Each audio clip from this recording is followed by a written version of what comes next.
tubuh. Oke. Nah, sebetulnya protein itu apa? Protein itu adalah ikatan antara atom nitrogen, karbon, dan karbonil yang diikat dengan ikatan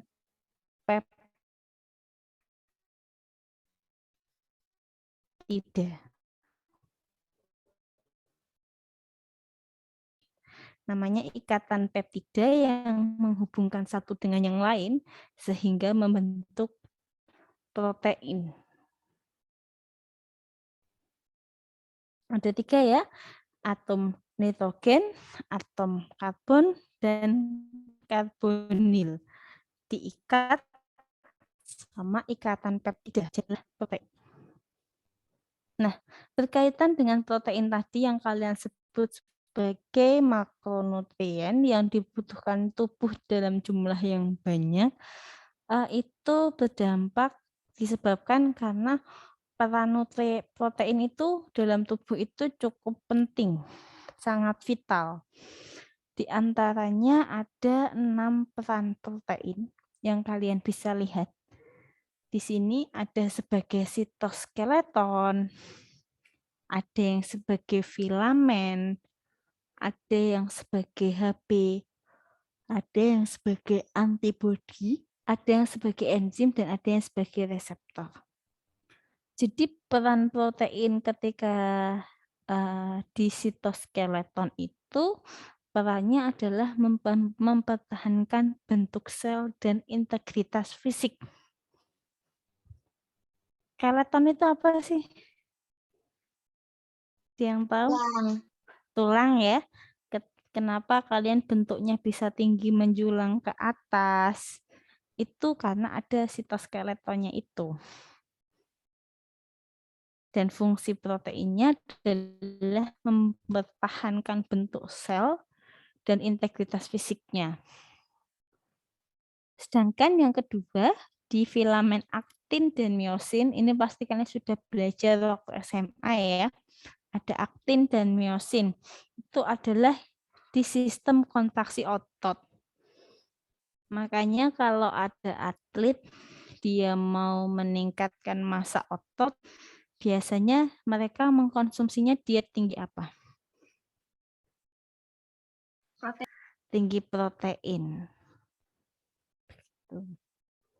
Kemudian dalam HB dia juga fungsinya untuk mengangkut oksigen. Makanya kenapa kalau orang yang HB-nya rendah pasti disuruh konsumsi yang tinggi protein. Terutama protein hewani apa nabati? Yang penyerapannya lebih bagus? Apa? Hewani. Oke.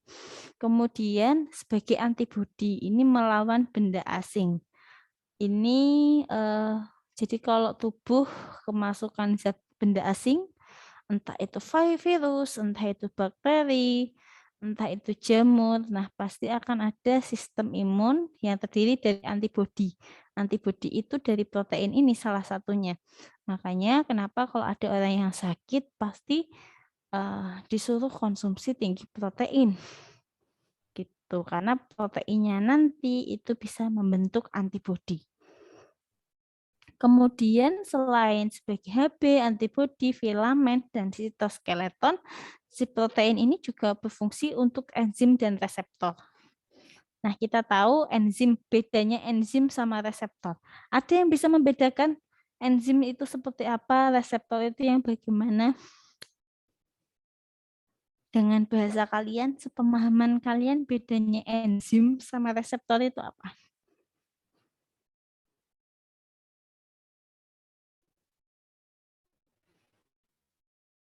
Yuk.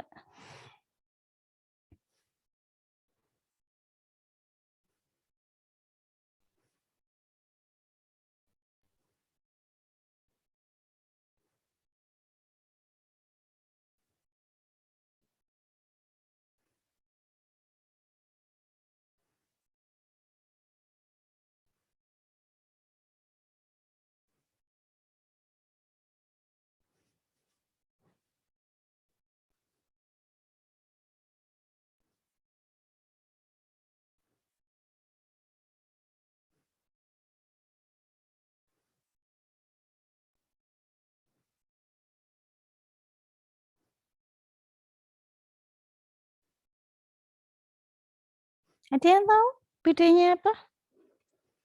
Nah, kalau enzim itu mengkatalisis reaksi. Ada yang tahu mengkatalisis reaksi itu seperti apa? Mbak Wiliana, Mbak Listia tadi mau ngomong apa Mbak Listia? Mempercepat reaksi. Mempercepat suatu reaksi. Jadi sebetulnya misalkan ada reaksi kimia, kemudian ketika ada enzim, dia akan mempercepat reaksi tersebut. Gitu. Nah, sedangkan kalau reseptor itu fungsinya dia mendeteksi atau merespon suatu hormon. Jadi kalau reseptor itu dia di dalam tubuh kita tuh ada reseptor masing-masing. Misalkan buat kayak ngasih kode hormon. Ini loh, kamu di sini, masuklah ke sini gitu. Misalkan untuk reseptor hormon pertumbuhan. Nah, nanti ketika di dalam tubuh itu dia kayak sebagai pendeteksi pengenalan. Ini loh, aku di sini posisinya gitu. Dia yang akan nanti memberi kode. Jadi hormonnya nggak salah masuk kamar. Kayak gitu. Nah, ini sebagai contohnya adalah yang ada beberapa zat yang dia itu punya reseptor yang hampir sama dan itu bisa mengacaukan sistem biokimia dalam tubuh.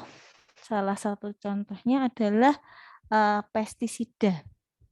Jadi pestisida itu apabila dia dikonsumsi dan masuk ke dalam tubuh, itu dia nanti bentukan reseptornya itu hampir sama dengan hormon pertumbuhan. Jadi seharusnya yang ditangkap tubuh adalah hormon pertumbuhan, itu yang ditangkap jadi pestisida, residu pestisida. Itu salah satu penelitian yang menyebabkan salah satu penyebab stunting di Indonesia yang tinggi. Karena residu pestisidanya besar. Jadi yang seharusnya sama tubuh itu mau ditangkap harusnya hormon pertumbuhan jadi pestisida. Seperti itu. Nah, karena bentuknya sama. Jadi tubuh mengenalinya itu sebagai hormon pertumbuhan, tetapi ternyata tidak. Oke.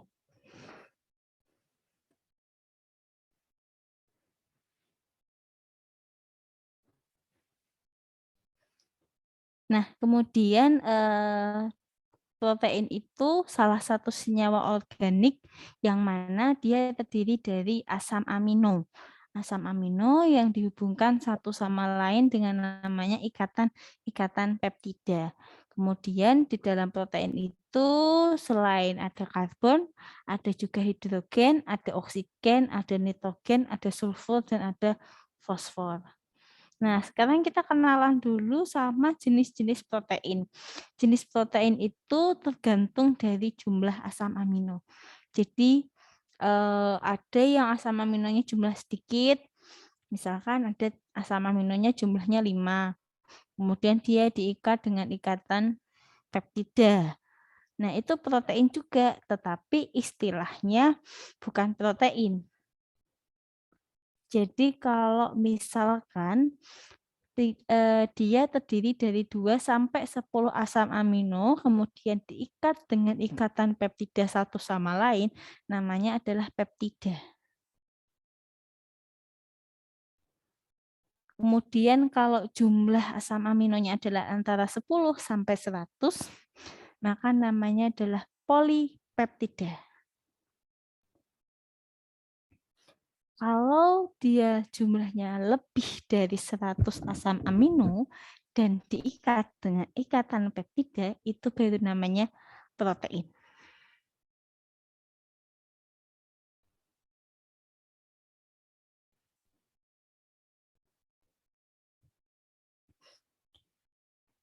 Dari peptida, polipeptida, ataupun protein itu antar asam amino tadi diikat dengan namanya ikatan peptida.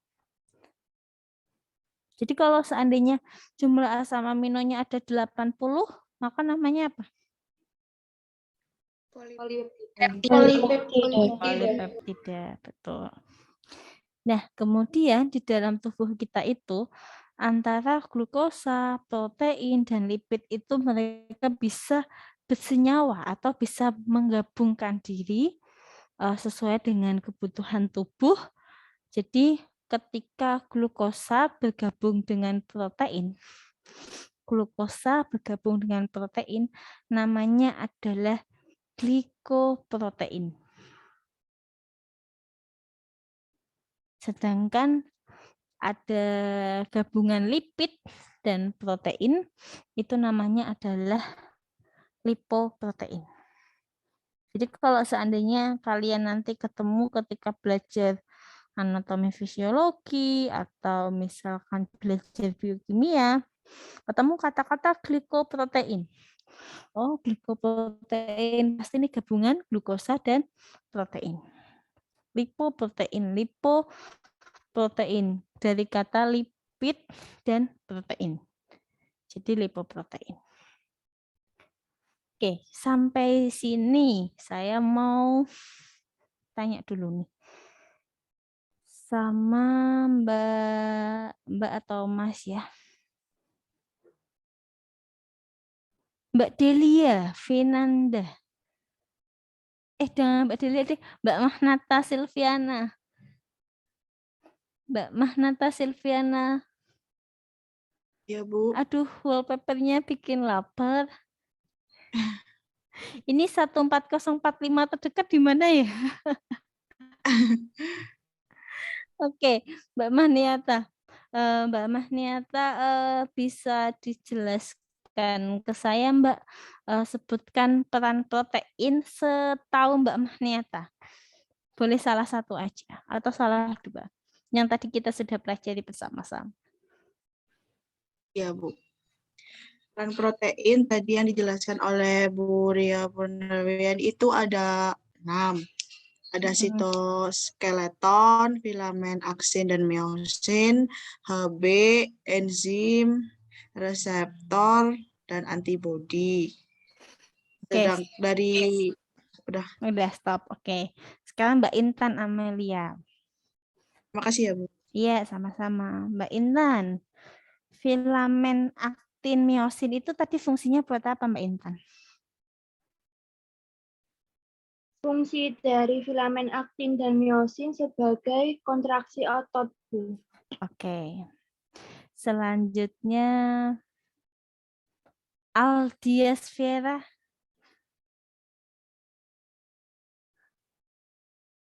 Aldiasfera Alvina Salianti. Nadila. Nggak ada ya ini ya. Aldias ada, Ibu. Aldias. Oke, Mbak Aldias. Mbak Aldias, saya mau tanya Mbak Aldias. Ikatan di dalam protein itu ada, mereka diikat satu sama lain sama suatu ikatan. Nama ikatannya apa, Mbak? Ikatan peptida. Oke. Kemudian Mbak Munadia Salamah. Mbak Sita Kumala. Ada Mbak Wildan. Nggak ada ya. Pada kemana ini? Kalau nggak dipanggil satu-satu ini bisa-bisa masih pada ngopi nih. Dia masih makan lontong ketupat. Oke, Mas Priyo, Rizky, Divira, Monika, Mbak Nida ada? Mbak Monika ada? Mbak Monika, saya mau tanya, Mbak. Semisalkan tadi ada asam amino jumlahnya 7, kemudian diikat dengan ikatan peptida, itu namanya apa, Mbak? Polipeptida. Polipeptida. Betul. Asa, Laila, Saskia. Ya, Bu, ada. Siapa yang ada ini? Saskia. Laila, Bu. Laila, Mbak Laila. Tadi jawabannya betul apa salah, Mbak? Salah, Bu. Ikatan peptida. Harusnya namanya apa, Mbak? Peptida. Peptida, oke. Mbak Fadila Arsy, Mbak Amelia, Mbak Intan, Mbak Talita, Mbak Aziza. Ada? Baik, siapa nih yang ada nih? Siapa nih yang ada? Aziza. Mbak Aziza, kalau seandainya dia itu asam aminonya jumlahnya 220, kemudian diikat dengan ikatan peptida, berarti dia namanya adalah Protein, Bu. protein. Oke. Mbak selanjutnya Talita Mbak ada, Bu. Talita ada. Mbak Talita, kalau seandainya ada lipoprotein, berarti dia gabungan apa dan apa, Mbak? Lemak dan protein, Bu. Lemak dan protein. Oke, Mbak. Mbak Adinda Bunga. Iya, Bu. Oke, sudah sarapan, Mbak, atau puasa hari ini? Belum. Eh? Belum sarapan. Belum sarapan. Biasanya nanti ya brunch ya, agak kesiangan sekalian ya. Oke, Mbak Dinda Bunga, kalau glikoprotein itu gabungan apa dan apa, Mbak? Glukosa dan protein. Glukosa dan protein. Oke, baik. Kita next ke selanjutnya. Jadi di dalam protein itu ada susunan, ada struktur. Struktur di dalam protein itu punya tingkatan. Yang pertama adalah struktur primer, yang kedua adalah struktur sekunder, yang ketiga struktur tersier, dan yang keempat adalah struktur kuaterner.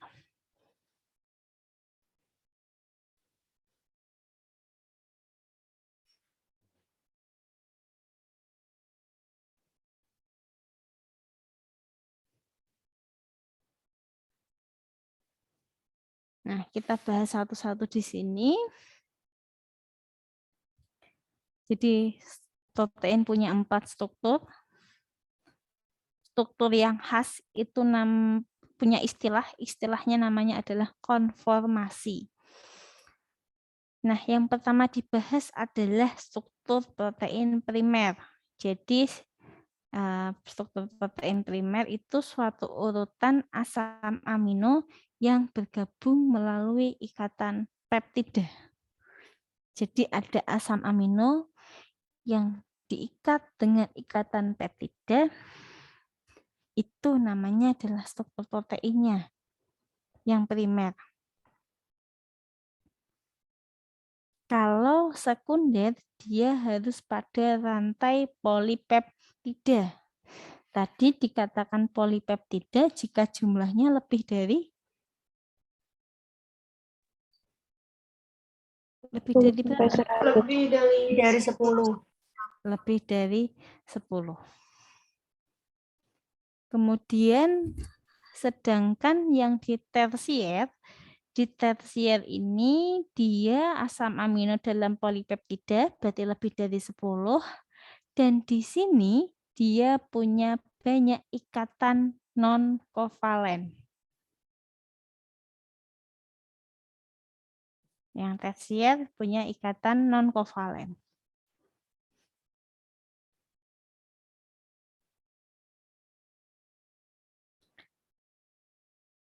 Nah, kemudian kalau sebuah protein dia punya ikatan polipeptidanya lebih dari 2. Kalau yang tersier itu kan 1 saja boleh. Tapi kalau kuaterner itu dia syaratnya punya 2 atau lebih polipeptida. Jadi jumlah asam aminonya semakin banyak.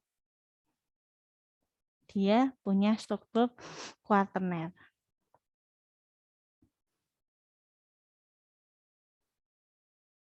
Nah, hemoglobin merupakan salah satu contoh protein strukturnya kuaterner karena dia punya 4 rantai polipeptida.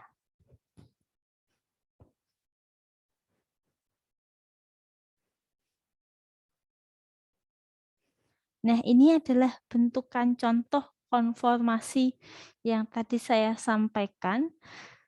Jadi dia di sini antara karbon, nitrogen, kemudian dan yang lain, hidrogen, itu diikat dengan yang namanya ikatan peptida. Kemudian nanti jumlahnya itu bisa dihitung berapa sih jumlah asam aminonya untuk menentukan apakah dia peptida, polipeptida, atau dia protein. Nah, secara mikroskopik bisa dilihat protein itu bentuknya seperti ini. Nah, sekarang kita belajar bagaimana metabolismenya seandainya kita mengkonsumsi makanan yang mengandung protein. Sebelum kita membahas hal itu, kita belajar dulu apa bedanya, apa yang dimaksud dengan metabolisme. Ada yang bisa menjelaskan ke saya, sepemahaman kalian metabolisme itu seperti apa sih? Mesti kan selama kuliah di gizi sering ya dengar kata, oh dimetabolisme oleh tubuh melalui proses metabolisme. Nah, metabolisme itu apa sih? Ibu izin menjawab. Silakan, dengan Mbak siapa? Ria Kirani. 050. Ini Bu. Gimana Mbak, dengan Mbak siapa tadi? Ria Kirani. Gimana Mbak tadi jawabannya? Jadi metabolisme itu proses pengolahan zat gizi dari makanan kan diserap oleh tubuh sampai jadi energi yang dipakai oleh tubuh. Oke, betul. Jadi dari zat kimia yang dari makanan, kemudian diubah menjadi energi yang diperlukan oleh tubuh. Nah, atau istilahnya interkonversi senyawa kimia di dalam tubuh. Kenapa dikatakan senyawa kimia? Karena dari makanan, air, itu kan sebetulnya dia zat kimia ya. Nah, itu diubah, dikonversi. Diubahnya kapan? Ketika sudah masuk ke dalam tubuh. Dimulai dari proses pengunyahan, ketemu dengan ludah, kemudian nanti menjadi bolus, masuk ke lambung, masuk ke usus, ketemu enzim-enzim. Itu nanti dia mengalami proses konversi menjadi energi. Nah, di jalur metabolisme ini kita tidak hanya mengenal metabolisme saja. Sebetulnya ada 3. Yang pertama adalah anabolisme, yang kedua katabolisme, dan yang ketiga adalah amfibolik.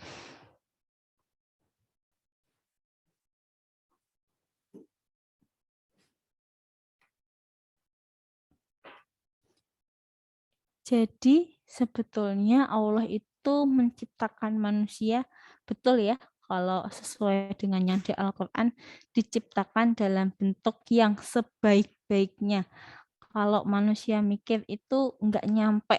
Kenapa sih Allah bisa menciptakan kita dalam bentuk sebaik ini, termasuk mengatur bagaimana metabolisme tubuh kita. Jadi di sini yang paling sering dilakukan adalah proses anabolisme dan katabolisme. Anabolisme itu dia mensintesis senyawa yang lebih besar dan kompleks. Contohnya bagaimana? Contohnya adalah ketika tubuh dia harus membutuhkan protein. Dia bisa mensintesis protein dari asam-asam amino yang ada. Ada asam amino, disintesis itu dibentuk.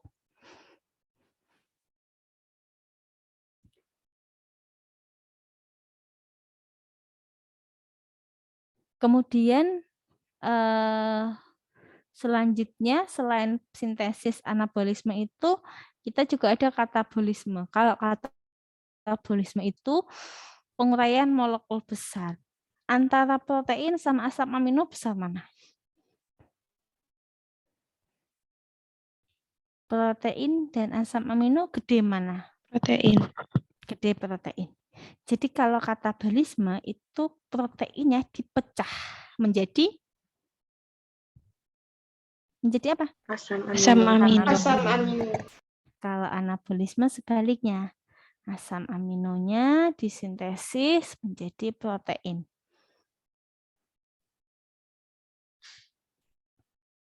Nah, kemudian di antara jalur anabolisme dan jalur katabolisme ini ada lintasan yang dia bisa sifatnya reversibel, bisa bolak-balik. Nah, namanya adalah siklus asam sitrat. Makanya tubuh kita sewaktu-waktu bisa berubah jalur sesuai dengan kondisi tubuh kita.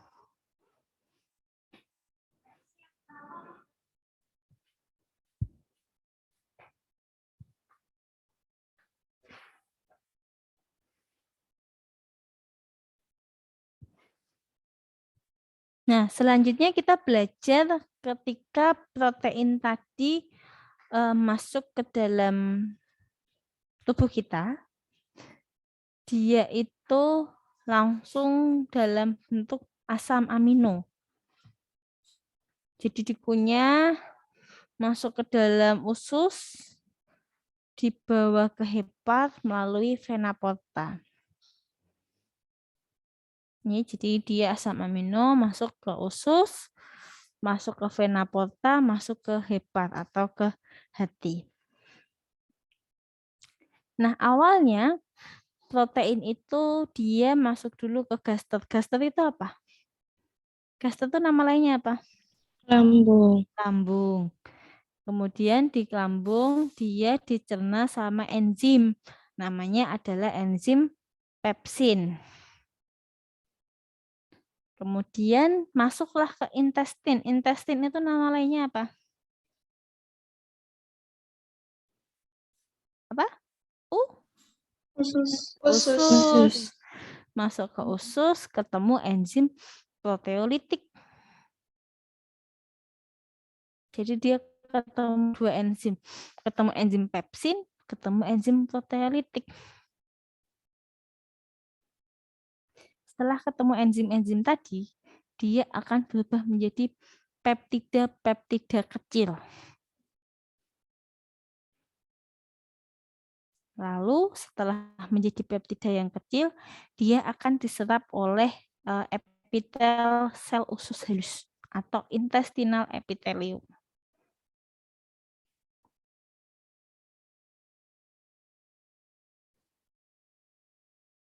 Kemudian hasil dari yang diabsorpsi tadi, ada yang diabsorpsi, ada yang dihidrolisis menjadi asam amino bebas.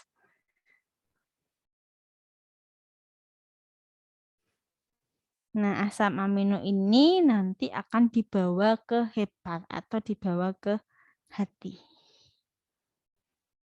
Jadi tidak semuanya protein yang kita makan itu akan langsung digunakan atau diubah menjadi energi, itu tidak. Perbandingannya adalah 75% yang di metabolisme, 25% dibawa ke sirkulasi sistemik atau ditransportasikan ke hati atau jaringan lain. Nah, jadi kalau seandainya hari ini tadi kalian makan proteinnya, misalkan, Bu, saya makan bayam sama tempe goreng 2 sama minum susu. Nah, itu tidak 100% langsung jadi energi. 75% yang jadi energi, sisanya masuk ke sirkulasi sistemik. Tuh. Oke, saya tanya Mbak Marlena, sudah mulai agak mencondongkan kepala ke samping. Mbak Marlena, saya mau tanya Mbak.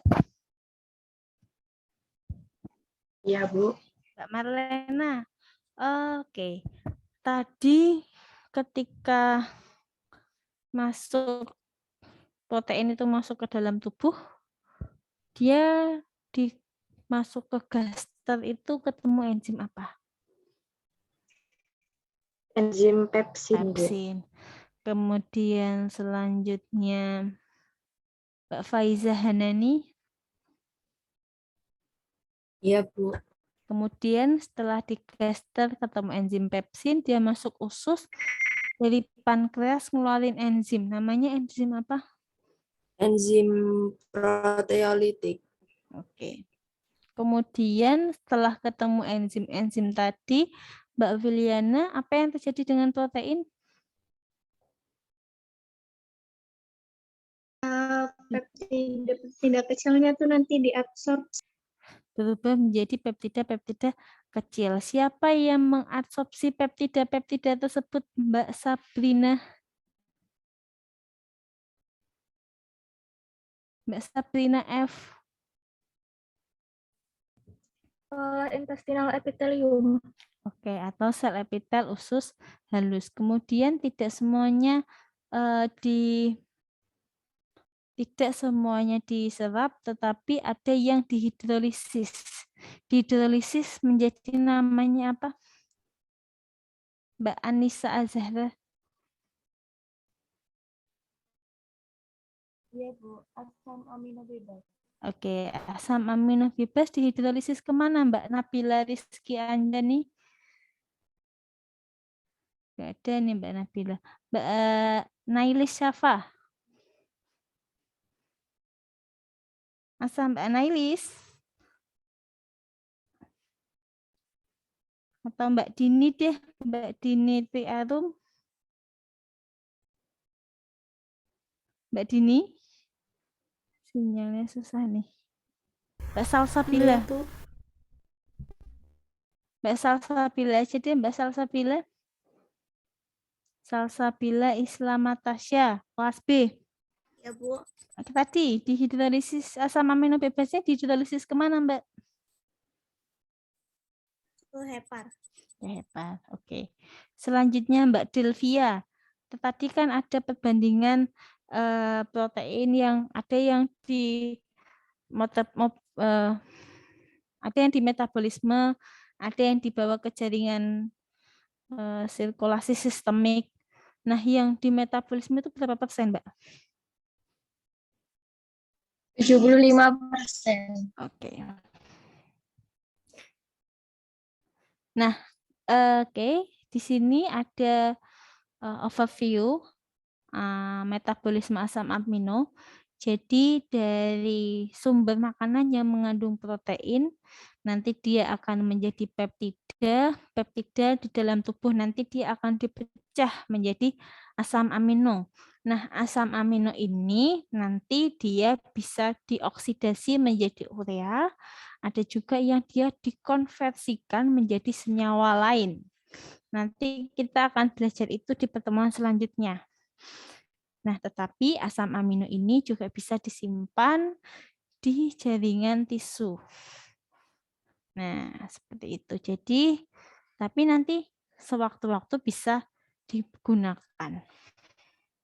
Nah, karena hari ini kita masih kenalan, kita kenalan lebih mendalam dulu dengan asam amino.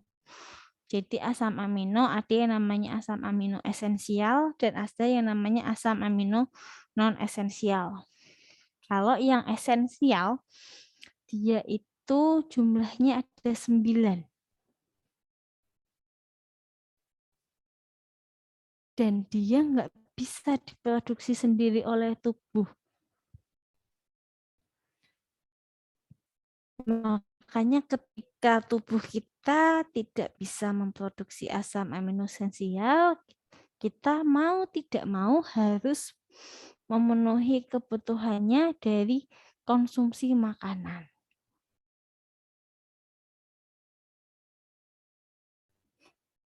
Kalau yang non esensial itu dia sudah bisa diproduksi oleh tubuh oleh sendiri. Jadi istilah kadang kan ada orang bilang esensial. Oh Bu, kok ada esensial sama non esensial? Esensial itu kan penting ya Bu. Berarti ada yang penting dan tidak penting. Apakah asam amino non esensial itu tidak penting? Bukan seperti itu. Jadi asam amino esensial dan non esensial sama-sama penting, sama-sama dibutuhkan oleh tubuh. Cuman bedanya apa? Bedanya asam amino esensial itu kita butuh effort. kita butuh usaha untuk mencukupinya karena tubuh kita nggak bisa memproduksi sendiri. Kita harus makan dari makanan yang mengandung asam amino tersebut.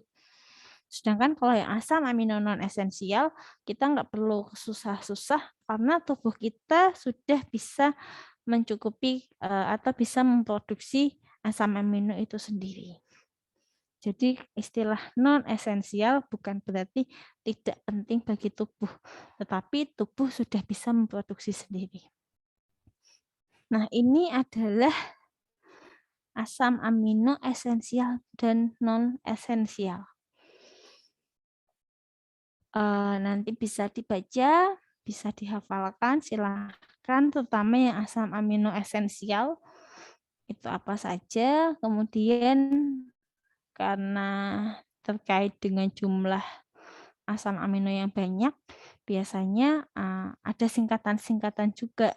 Jadi biasanya kalau mau tahu atau mau menuliskan rangkaian asam amino itu dengan menggunakan kode singkatan.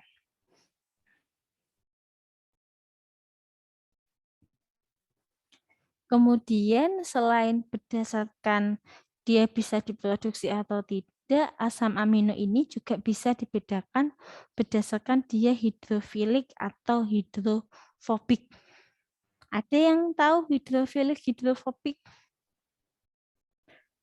Hidrofilik itu larut air, hidrofobik itu takut air jadi enggak larut air. Nah, betul. Jadi kalau yang hidrofilik itu mudah larut dalam air, sedangkan yang hidrofobik itu sebaliknya. Dia cenderung susah untuk bisa larut dalam air. Gitu. Nah, ini nanti bisa dibaca, ini bisa dilihat misalkan kita mau penelitian asam amino jenis yang hidrofilik, kita bisa menggunakan air, tapi kalau hidrofobik ya jangan pakai air. Nah, kemudian selanjutnya di dalam tubuh kita itu ada banyak sekali jenis asam amino yang mana di dalam tubuh itu mereka melakukan proses biokimia. Di antaranya di sini saya kasih contoh ada glutamat dan aspartat. Disintesis dari asam alfa keto dengan reaksi transaminasi sederhana. Katalisatornya adalah enzim glutamat dehidrogenase dan selanjutnya dibantu dengan aspartat aminotransferase. Jadi dalam biosintesis glutamat itu dia awalnya hanya ada asam alfa keto. Asam alfa keto glutarat ini dibantu dengan enzim. Enzimnya namanya adalah glutamat dehidrogenase. Ketika dia dibantu glutamat dehidrogenase, dia akan berubah menjadi glutamat. Glutamat nanti dibantu oleh enzim aspartat aminotransferase, dia nanti akan jadi aspartat. Jadi memang dalam sintesis itu dia butuh enzim.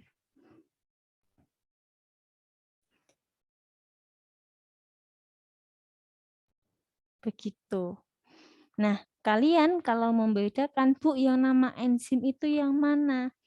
Nama enzim itu biasanya dia di belakangnya ada singkatan apa? ASE.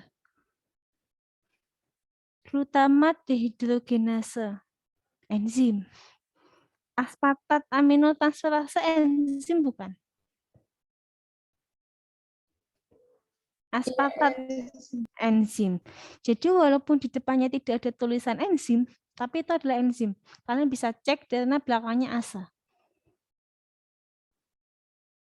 Nah, ini asparaginase itu juga ASE, enzim.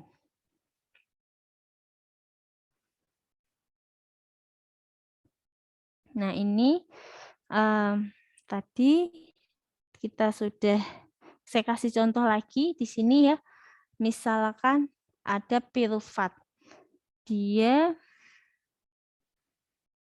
Transfer gugus asam amino ke asam keton untuk membentuk asam amino. Oke. Jadi pirufat ini dia bisa memproduksi menjadi alanin. Alanin sebentar. Alanin dipindahkan ke sirkulasi oleh berbagai jaringan, tetapi umumnya oleh otot. Alanin dibentuk oleh adanya dari pirufat. Alanin dipindahkan dari otot ke hati bersamaan dengan transportasi glukosa. Proses ini dinamakan siklus glukosa alanin.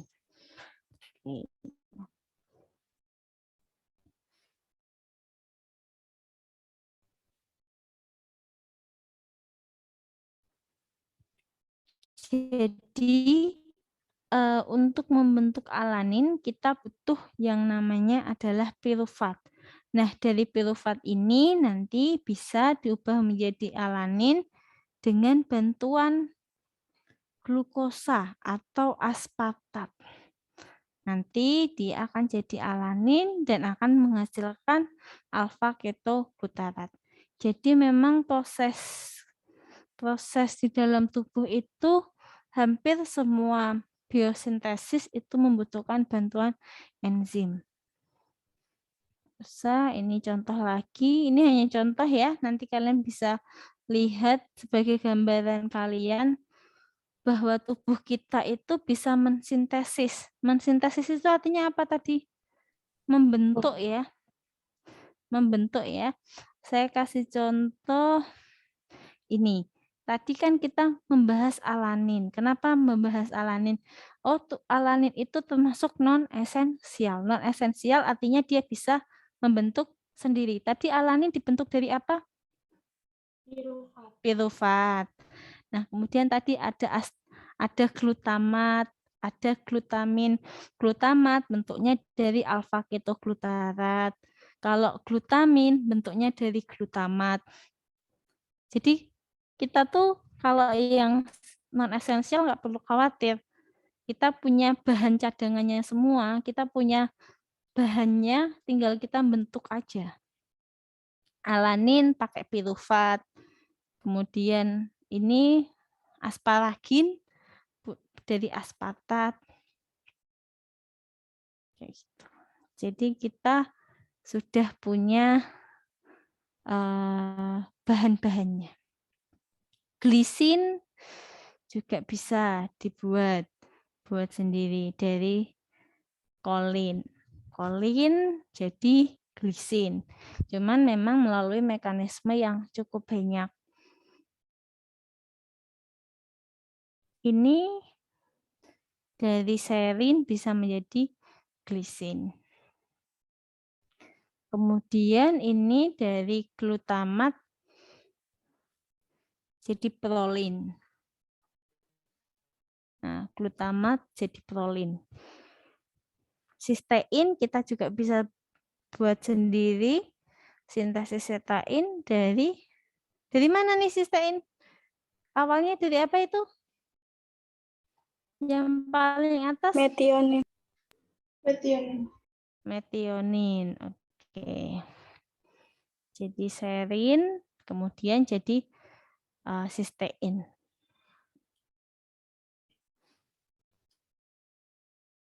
Tirosin kita juga bisa buat sendiri. Kemudian hidroksiprolin, hidroksilisin kita juga bisa buat sendiri. Oke. Tadi Mbak Wida masih bersama kita?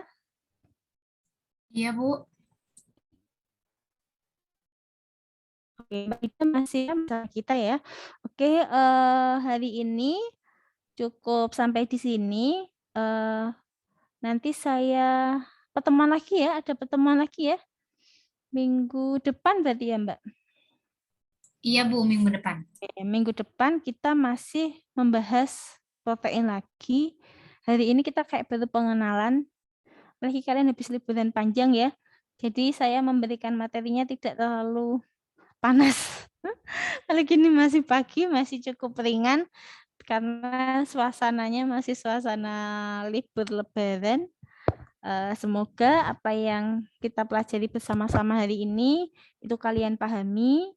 Saya selalu tekankan kalian untuk mencatat poin-poin yang penting yang kita pelajari, itu mempermudah kalian ketika nanti kalian ujian UTS ataupun UAS.